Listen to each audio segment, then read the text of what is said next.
আসসালামু আলাইকুম। স্বাধীনতা অর্জনের চেয়ে কিন্তু স্বাধীনতা রক্ষা করা অনেক কঠিন। আজকেও আমরা দেখতে পারতে আছি অনেক জায়গায় রাষ্ট্রীয় সম্পদ ধ্বংস করা হচ্ছে, অনেক থানায় আগুন দেওয়া হচ্ছে, অনেক বাসাবাড়িতে আগুন দেওয়া হচ্ছে। এগুলো কিন্তু আমাদের দেশেরই সম্পদ। এগুলো পুনর্নির্মাণ করতে গেলেও কিন্তু আমাদেরই অর্থ ব্যয় হবে। একটা থানা কিন্তু আমাদের টাকাই চলে। একটা দেশের সম্পদ আপনারা আর নষ্ট করিয়েন না। এগুলো কিন্তু আপনার আমার এই 18 কোটি মানুষের টাকাই ওখানে ব্যয় হবে। ছাত্ররা কিন্তু চাইছে, আমরা কিন্তু রাস্তায় আন্দোলন করছি এই জন্য না যে দেশি সম্পদ ধ্বংস করার জন্য না। আমরা চাইছি যে এই সরকারের পতন হোক এবং নতুন একটা দেশ গঠন করবো, যেখানে সরকার আইন ব্যবস্থা থাকবে বা সুশাসন থাকবে, একটা ভালো সমাজ ব্যবস্থা থাকবে। কিন্তু আজকে দেখা যাচ্ছে কি অনেক জায়গায় অনেক মানুষ মেরে ফেলা হচ্ছে, অনেক জায়গায় অনেক প্রতিষ্ঠানে আগুন দেওয়া হচ্ছে। এটা কি আসলে? এটা তো আসলে কাম্য নয়। দেশে আইন আছে, আপনারা আইন কেন নিজের হাতে তুলে নেন? পুলিশকে, অনেক জায়গায় পুলিশকে মারা হচ্ছে। পুলিশ যদি যারা অন্যায় করছে তাদের তো বিচার করা হবে। সেনাপ্রধান নিজেই বলেছে যারা অন্যায় করছে তাদের কাউকে ছাড়া হবে না এবং প্রতিটি হত্যার বিচার করা হবে, এটা সেনাপ্রধান নিজে বলছে। তাহলে আপনারা কেন এত নিজের হাতে আইন তুলে নিতে আছেন? আপনাদের প্রতি অন্যায় একসময় হয়েছে, আমাদের প্রতি অন্যায় হয়েছে, এই ছাত্র সমাজের প্রতি অন্যায় করা হয়েছে, সবার প্রতি অন্যায় করা হয়েছে। সে অন্যায়ের তো বিচার হবে। দেশে দেশে আইন আছে, তো বিচার হবে। সো আমার একটাই অনুরোধ, হাত জোর করে আপনাদের কাছে, সবার কাছে অনুরোধ করছি, দেশি সম্পদ আর কেউ নষ্ট করেন না, কারো প্রতি গায়ে হাত দিয়েন না, কাউকে আর মারিয়েন না আপনার অন্যভাবে।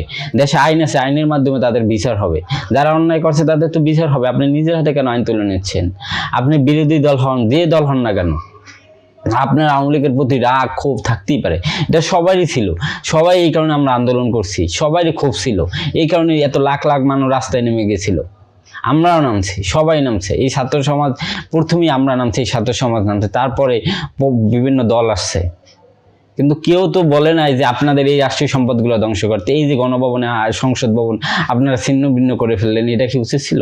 ওই টাকা কার টাকা দিয়ে আবার ওইগুলো নির্মাণ করা হবে বলেন? ওখানে না তো কোনো প্রধানমন্ত্রী অবশ্যই আবার থাকবেন। সংসদ ভবনে আবার নতুন যারা এমপি হবেন তারা তো অবশ্যই যাবেন। তাহলে ওগুলো তো আবার পুনর্নির্মাণ করা লাগবে। কার টাকা ওখানে ব্যয় হবে? আমার টাকা ব্যয় হবে, আপনার টাকা ব্যয় হবে। সো সবার কাছে একটাই অনুরোধ, আর কোনো দেশি সম্পদ নষ্ট করেন না। পুলিশের গায়ে আর কেউ হাত দিন না। পুলিশ যারা অন্যায় করছে তাদের বিচার হবে। হাতের 5 আঙ্গুল সমান না। পুলিশের সব সদস্যরা খারাপ ছিল এমন না, তারাও অন্যায় যদি করে থাকে তাদের বিচার হবে। দেশে আইন আছে, আইন অনুযায়ী তাদের তো অবশ্যই বিচার হবে। সো আর কেউ কারো অতি অন্যায়ভাবে কোনো গায়ে হাত দিয়ে না। হিন্দু ভাইদের প্রতি বা বৌদ্ধ খ্রিস্টান যারা আছে তাদের সবাই মিলেমিশে আমরা থাকার জন্যই আমরা এই আন্দোলন করছি। আমাদের ভাইদের, আমাদের অনেকের গায়ে রাবার বুলেট লাগছে।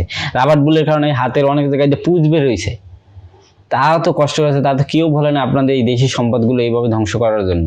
সো সবাই মিলে আমাদের একটা সুন্দর দেশ গড়তে হবে। আমাদের অর্থনীতির অবস্থা মোটেই ভালো না। এই অর্থনীতি যদি আবার ভেঙে যায় তাহলে আমাদের অবস্থা হবে কি, একবার চিন্তা করেন। সো আমাদের অর্থ কেউই আর অর্থ নষ্ট করেন না। আওয়ামী লীগ যারা যারা আছে তাদের কোনোভাবে গায়ে দিয়ে না। তাদের দেশের আইন, নতুন সরকার আসবে, তারা দেশের আইন অনুযায়ী তাদের বিচার করবে। দেশের আইন আছে। তো আপনাদের অনেক ক্ষোভ থাকতেই পারে, বিরোধী দলের প্রতি অনেক অন্যায় অত্যাচার হয়েছে, অনেক হয়েছে, এটা সবারই ক্ষোভ থাকতেই পারে। কিন্তু ক্ষোভের কারণে নিজের হাতে আইন নিয়েন না। আপনারা আইনের প্রতি শ্রদ্ধাশীল হন এবং আইনের প্রতি সবাই আমরা আইন মেনে চলি। আইন কোনোভাবেই কেউ আইন নিজের হাতে তুলে নিয়েন না। দেশে আইন আছে, সবাই বলি যেন তাদের আইন অনুযায়ী বিচার করা হয়। সো আমার এই পর্যন্তই। আজকে আবার দেখা হবে অন্য কোনো ভিডিওতে। সবাই ভালো থাকবেন। সবার প্রতি একটাই অনুরোধ, দেশের সম্পদ আর কেউ নষ্ট করেন না।